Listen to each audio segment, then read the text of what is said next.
wa ala alihi wa sahbihi ajma'in. Baik, boleh tutup mulut, pasang telinga. Yang berusaha jadi betul PABG, Encik murid yang dikasihi sekalian. Baik, insya-Allah hari ini bila kita dah baca dengan kakak-kakak kamu, harap-harap kamu boleh duduk lagi ramai. Nanti kita buat pentas lagi besar. Boleh?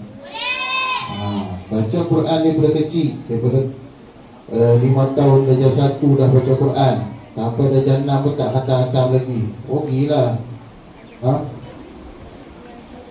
Baik, sepanjang kita buat khatam Al-Quran ni, sebolehnya baca ikut sama-sama dengan abang-abang dengan kakak-kakak di depan.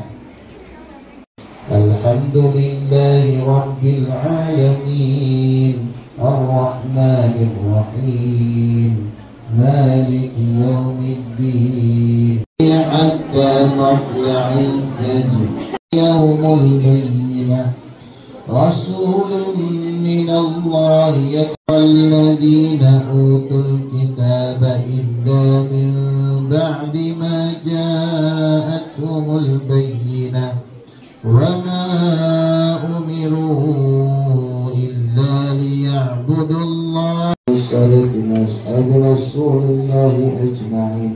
أعوذ بالله السميع العليم من الشيطان.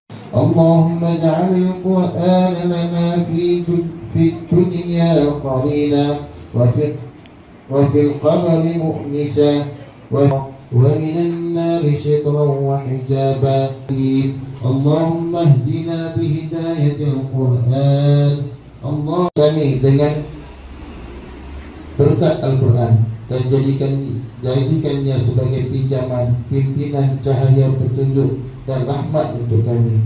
Ya Allah, ingatkanlah kami apa yang telah kami lupakan daripada Al-Quran, dan ajarlah kami dengan apa yang kami tidak tahu tentang isi Al-Quran. Dan kurniakanlah kami keupayaan untuk membacanya pada waktu malam dan siang, dan jadikanlah Al-Quran sebagai hujah untuk kami. Wahai Tuhan pemelihara sekalian alam, Ya Allah, ya Tuhan kami, hiaskanlah kami dengan Al-Quran, dan surikanlah kami dengan ketinggian martabat Al-Quran. Pakaikanlah kami dengan pakaian permata Al-Quran. Masukkanlah kami ke dalam surga dengan syafaat Al-Quran. Selamatkanlah kami dengan segala berkah Al-Quran semasa hidup kami di dunia sebagai rakan, dan di dalam kubur sebagai kawan yang mesra, pada hari kiamat sebagai pembantu, sebagai cahaya penyuluh, semasa menuju ke surga sebagai teman, dan sebagai penghadang dan pendinding daripada api neraka. Dan jadikanlah Al-Quran untuk kami sebagai dan kemurahan dan kemuliaan-Mu jua, ya Allah, Tuhan yang Maha Pemurah. Ya Allah, api neraka dengan sebab kemuliaan Al-Quran. Tinggikanlah darjat martabat kami dengan sebab kelebihan Al-Quran. Dan hapuskanlah dosa kejahatan kami dan ihsan. Wahai Tuhan kami, berikanlah kami kebaikan di dunia dan di akhirat. Panduan membawa kita lebih dekat kepada Allah Subhanahu wa taala. Amin.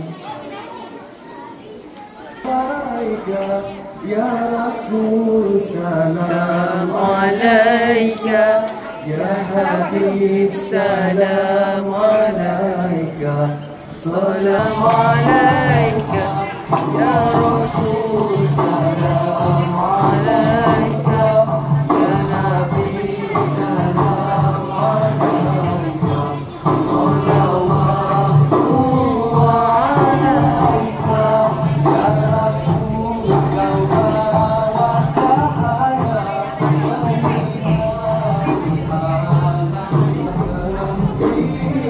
di hati sesabi